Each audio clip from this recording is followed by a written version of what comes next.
Hey guys, welcome to the Massive Iron Channel. I'm Steve Shaw. In this video, I have my seven best tips for building a beastly body part. We're going to go through body part by body part.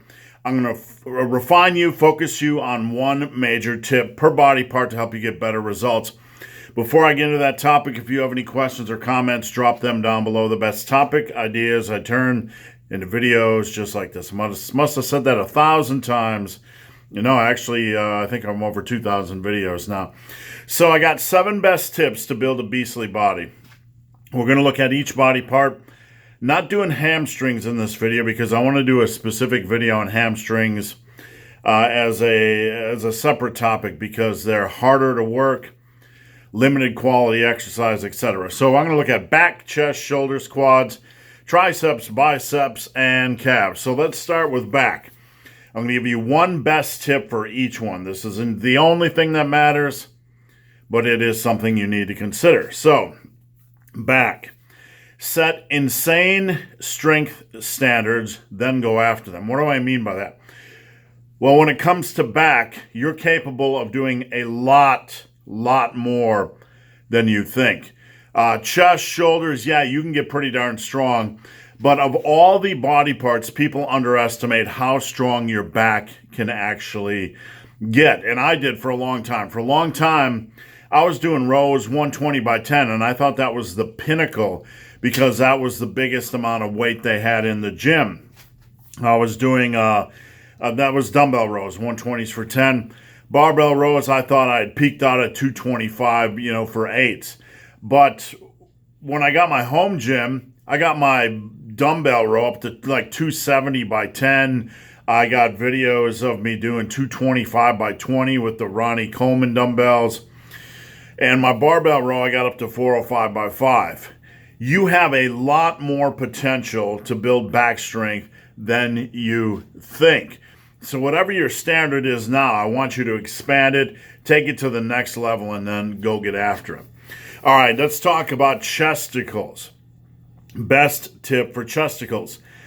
Don't just be passionate about the barbell, okay? Bench press is great. We all love it, okay? We worship the cult of bench press barbell. We get it. But if you want a big chest, you have to be just as passionate about things like dumbbells and dips, okay? You should be just as passionate about 2 other non-barbell exercises. Preferably, a good starting point would be dumbbell bench or incline dumbbell bench and dips. There's good indication that dumbbells might be better for hypertrophy than barbells, and I'm not saying use dumbbells and don't use barbells.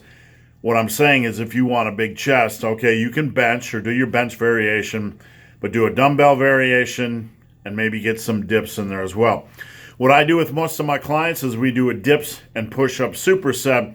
So they'll go in, do 2 sets of dips, and they'll immediately jump down and do as many push-ups as they can, nice and controlled, feeling that chest contraction. We're not just trying to knock them out like this. We're trying to get in good quality work.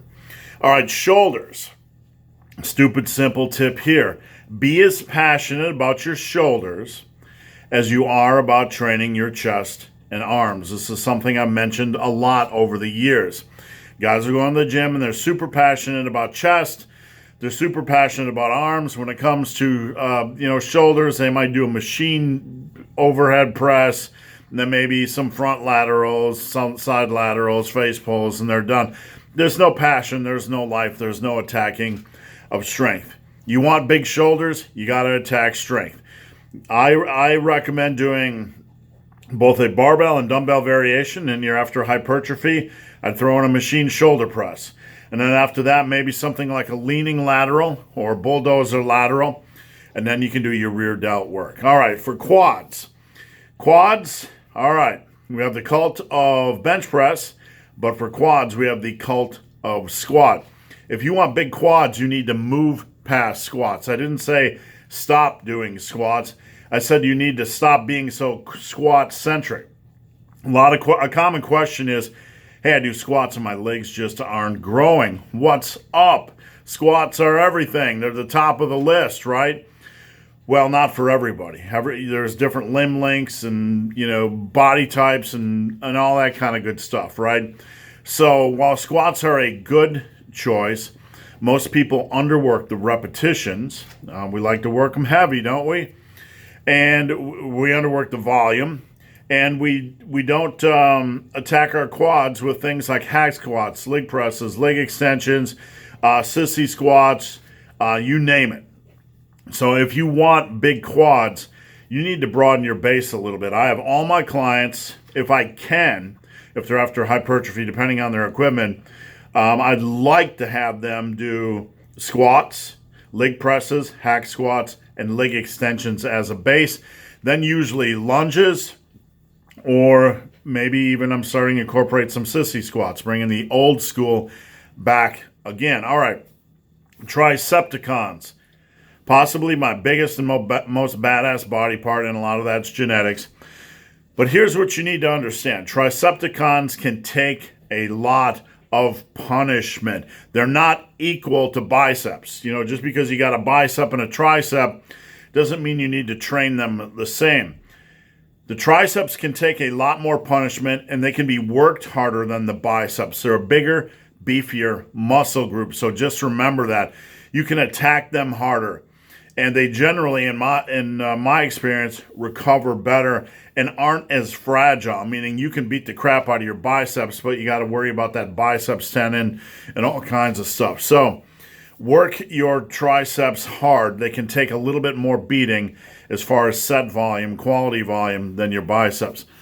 Now for biceps, you don't want to overwork your biceps, but here's the tip. Use a variety of exercises and intensity techniques to work your biceps. What do I mean? Well, you can rotate in different exercises. You can do dumbbell, you can do easy curl, you can do machine curl, you can do concentration curl, you can do cable curl, you can do all kinds of things. I would probably have 4 bicep exercises in your rotation. Do 2 one week, 2 the next, or whatever. And don't hesitate to use some kind of intensity technique like run the rack, run the stack, easy bar curl 21s, that sort of thing. All right, now with calves, this is probably one you've not heard of and the one that my clients know of well.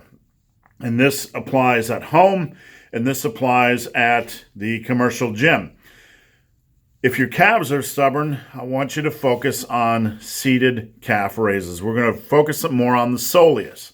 What I want you to do is, because calves, you don't get a lot of time under tension, I want you to get in there and do 10 rep sets. You're going to do a 3-second count pressing up, a hold at the top, and then a 3-second count going down. So each rep is going to be 3, hold for a split second, and then 3. And you're going to do 2 to 3 sets of these 10 reps.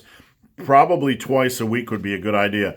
My clients that have been trying this and have been really serious about giving this a go with progressive overload have been experiencing growth in their calves. Even some guys that have stubborn calves. So attack them with progressive overload. Try this out. You can do this at home with a barbell on your knees. Just get a pillow so you don't bruise your little tender quads, but you can do these at home. So that's it, guys. My 7 best tips, 1 for each body part. I didn't cover traps. I didn't cover abs. I didn't cover hamstrings, but I hope this is good enough to give you a kick in the old cojones. So guys, hope this video has been of some help. If you have any questions or comments, drop them down below. If you made it this far in this video and have yet to subscribe to my channel, please do. I'd appreciate the support. So guys, as always, thanks for watching. Have a great day.